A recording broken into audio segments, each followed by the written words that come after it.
अस्सलाम वालेकुम जी। तो ये है 28 कनाल रकबा जो कि जन कोहाट इंटरचेंज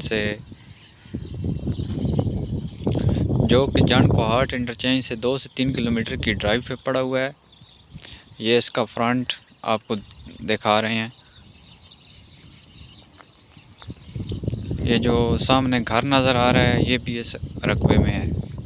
28 कनाल में एक कनाल पे घर बना हुआ है।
ये रास्ता जो है ना सीधा रकबे के अंदर जा रहा है।